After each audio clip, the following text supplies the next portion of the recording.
Hi, I'm Kate Ficai. I'm an education producer here at ACMI in Naarm, Melbourne, Australia. ACMI is our national museum for screen culture. We celebrate film, television, animation, mixed reality, digital art and more. We're passionate about embedding the moving image in education, and ACMI has a substantial education program. We offer student workshops, cinema talks and screenings, professional learning for teachers, virtual learning and loads of free online resources, many of which leverage the content from our exhibitions. Our permanent exhibition, The Story of the Moving Image, features an interactive lab that showcases historical and contemporary video games from Australia and all over. It's this spot that you'll find many students during their school visits. We know that kids love play, and of course it enhances learning and kids love video games. But we also know that teachers are time poor and they often lack the confidence to use video games in the classroom. In 2018, Vincent Trundle, one of ACMI's senior education producers, came up with the idea for Game Lessons, a program that would support teachers to develop their skills and knowledge to deliver video game-based learning in the classroom with confidence. Something is happening with games. Something in our culture is turning to games. I advocate for games simply as another tool in our box. When they're active players in a game, they often feel a lot more connected to the material and have a really strong sense of agency as they work through it. Video games are a very powerful learning tool in today's school. Video games offer this enormous potential to help us explore ideas and realms that we cannot otherwise do in real life. To stay culturally and socially relevant, educators are advised to start thinking about how to use games in their curriculum. There's an argument that video games are the art form of the 21st century, because if you think about it, the video game is the grand opera of all art forms combined together. And we owe it to our profession to really bring learning and teaching and thinking about how we absorb the life around us into a way that is meaningful and relevant.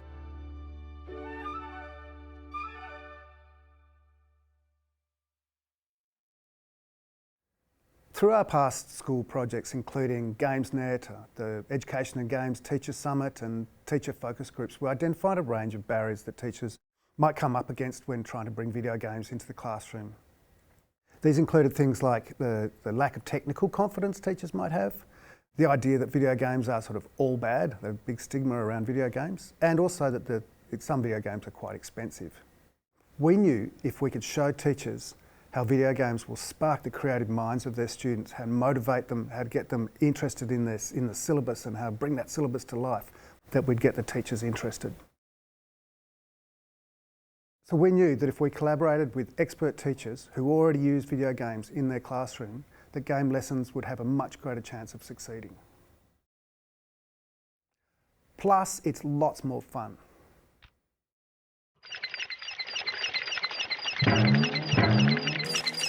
Game Lessons is now in its 6th year, and our free online library features hundreds of lessons, from choreography to ancient history, maths, physics, civics and citizenship, narrative, mindfulness, all written by teachers for teachers. All of the lesson plans are curriculum mapped. They take a lot of the hard work out of researching and writing lesson plans and give teachers a bit of a start. Many of them you can play in a browser, so you don't have to buy the expensive console or equipment. Some games you can play collaboratively as a part of a whole class on just one game licence. We also showcase game lessons in teacher professional learning sessions, and we share these resources with an online community as well.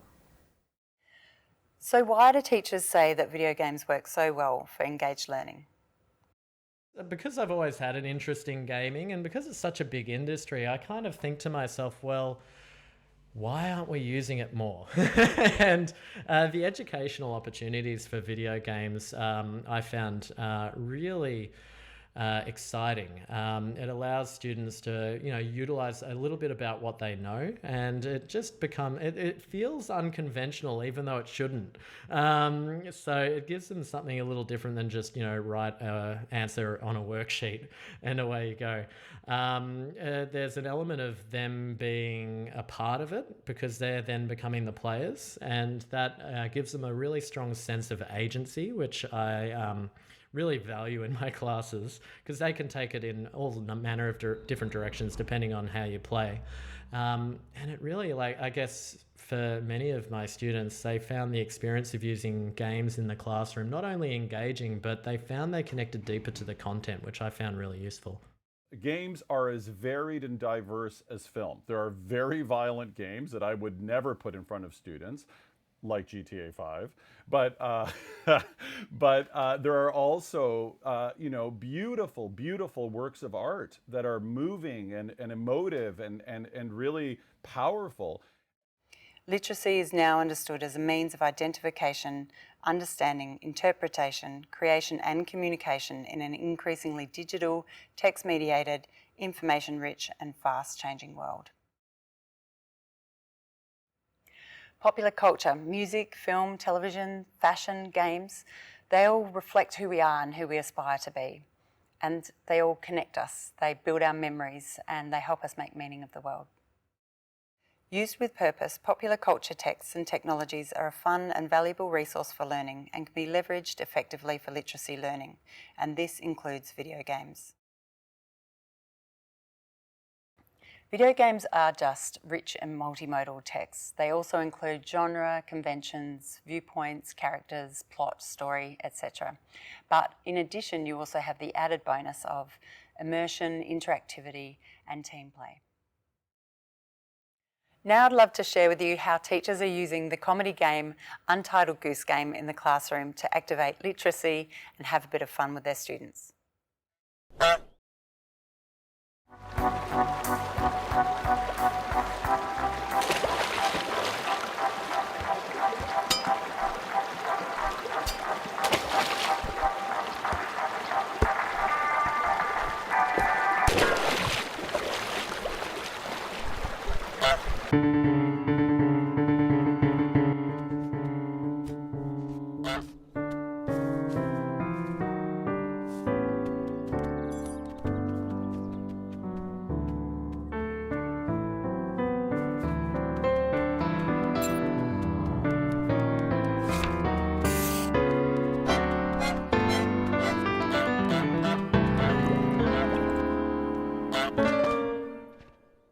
As you can see, Untitled Goose Game lets the player step into the role of a horrible goose as it wreaks havoc on the local village.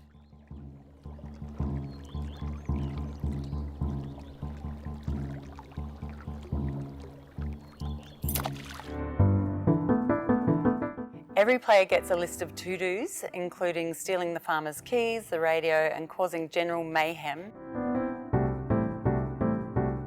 It's a wickedly fun and super easy game to play. You start off with just 2 buttons. One's forward, one is pick up and interact. And it takes the pressure off teachers feeling like they need to be experts in order to use it in the classroom. We also recommend teachers use their laptop and large monitor or interactive whiteboard to play as a class collaboratively so they can share strategies to outwit the villagers. We have 2 lessons in the library that use Untitled Goose Game. In these lessons, students co-create a narrative and gain impressions of character and setting, which they later draw on to explore point of view, descriptive language, anti-heroes, text types, and adaptations. One lesson is for grades 5 and 6 and focuses on character and exploring conventions of text types in news journalism, such as factual recounts, interviews, and opinion pieces. The other lesson is for years 3 to 6. Students explore character as a central part of storytelling and think about why audiences have so much fun playing in the point of view of a mischievous goose. In this lesson, students investigate perspective, descriptive language features and patterns, and discuss how settings impact narrative and design their own animal-inspired character. Untitled Goose Game was created by a small team who work at a video game design studio called House, based in Melbourne. The class look at a record of how this game idea began. Reading together and discussing, they talk about what is it about the picture of the goose that captured the team's imagination. What are some of the different qualities of the goose that they are describing? How does it look? How does it move? The sound it makes? And after this, the team researched the geese and found out that the people are often afraid of them. I didn't know they also have teeth, which is kind of scary. Students are then challenged to choose animals and develop their own characters, writing character profiles and describing their appearance and behaviours. They then shape a narrative around their character within the quest story structure. Let's hear from Noly Noble. He's a classroom and specialist teacher at St Albans Heights Primary School, one of our partner schools. And Noly made these lessons his own during remote learning during the COVID pandemic to re-engage some reluctant learners online with great results. Hi, my name is Noly Noble. I've been a teacher at St Albans Heights Primary School for almost a decade now, and I am currently the STEM and the languages teacher there at St Albans Heights. During COVID, I had the chance to implement the Untitled Goose Game to help deliver literacy lessons for those students who were disengaged and found incredible outcomes. Over COVID, I had the opportunity to think about the ways that students could engage with content. Being at home and navigating conversations and content through an online portal or an online setting, it meant that students weren't quite readily able to access the content, and also didn't find that the content was engaging. So as a teacher and working with ACMI, I had the opportunity to think about how to engage those students, how to include their student agency and student voice into the participation that they have at home. And what was great was using the Untitled Goose Game, because it gave students a platform to not only control and mould what they thought their narrative experience would be like, it also created a great springboard for what it is to participate in a gaming setting, but to also bring that across into learning experiences. We often had students who weren't logging in to our Zoom calls or our Google Meet calls at the time, and I had thought about how to engage those students and to have them want to come and participate. I had the game running on my computer while other students were connected via a Google Meets call, and they were working together providing me with the instructions to control the goose. So although they weren't controlling the goose by themselves, they were telling me as the agent who was controlling the goose to do particular actions.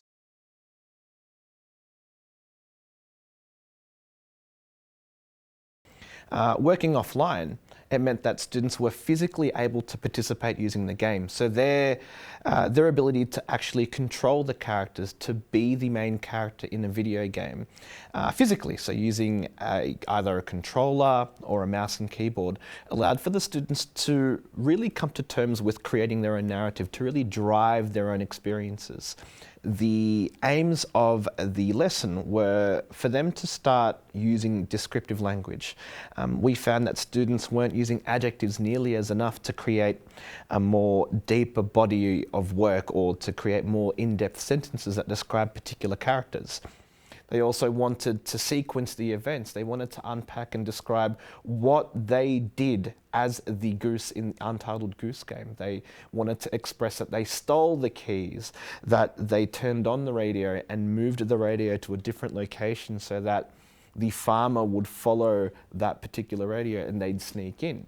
The students were then able to use those descriptive words in their bodies of work to express their understanding or what their envisioned character was like.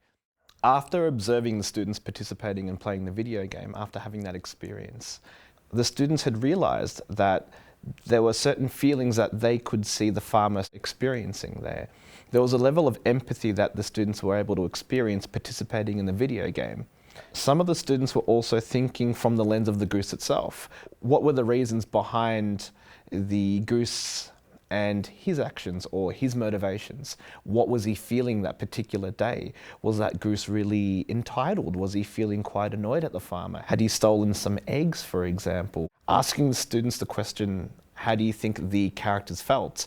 Depending on what the students were doing in the video game and I guess their preconceived ideas or notions of what it is to experience certain emotions. It meant that students had different experiences, but also were able to leverage different kind of language and different perspectives about what the particular characters were feeling. One of the large differences was simply the fact that they were just far more engaged. Particularly in my school, for example, there are students who find it quite hard to navigate reading, the actual skill of reading, the academics behind reading.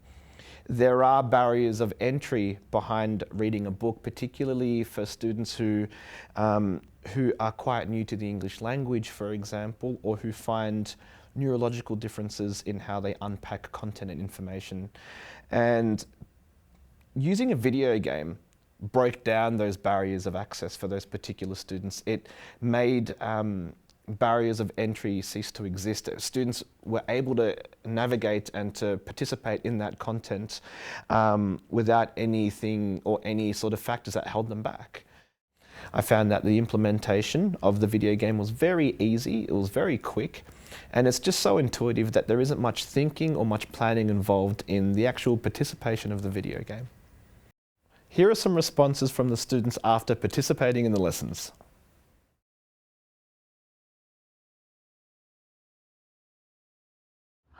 Happy and very concentrated.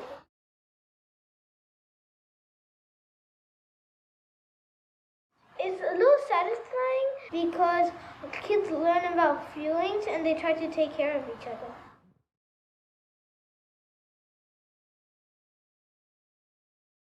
If people have hard writing, during writing, they can use a game to write about it. And then the person who doesn't like writing starts to write, and then he likes writing more, and then he likes to write a lot.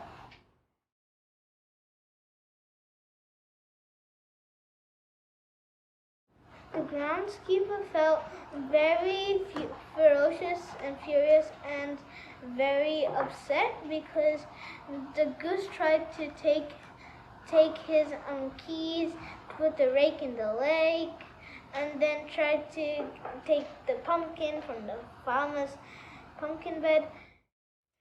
So to recap, how can we support teachers better to use video games in the classroom? Give teachers a chance to play video games. Collaborate with expert teachers and share their experience. Encourage teachers to give students agency. Connect them to game lessons. How can gameplay work to activate literacy and media skills in the classroom? Video games can be used for research, writing prompts, analysis, or creating imaginative, informative, and persuasive texts. Choosing the right game is an important factor in successfully integrating video games into the curriculum. Be specific about your learning outcomes. Think of video games as you would any other text, but consider immersion and interactivity. There are many more ways that we can take learning with video games beyond the museum visit to the classroom. ACMI has a wall of video game controllers. Students can research and create a chronology focusing on changes in design and technology. There are school tournaments for esports. Students can start hubs and take part in teams online. Students can research the game development industry and career pathways. ACMI's YouTube channel features interviews with some of the top game developers in Australia. What you want to make is fine. If it's small, if it's weird, it's totally fine. Just make whatever you want. The biggest trap that I think people fall into when they start making games is that they come up with this massive concept. When you start making games, you kind of realize like, oh, I know how to do like 3 things. So take those 3 things and make a game with those 3 things, and that's totally fine. Your museum does not need to be celebrating the moving image to use video games in your education program. You can pretty much use video games for any subject. Are you a museum of natural history? Check out the game Terra Nil, which teaches students to restore environments and ecosystems in a future desolate planet Earth using existing and imagined technologies. Check out the game lesson.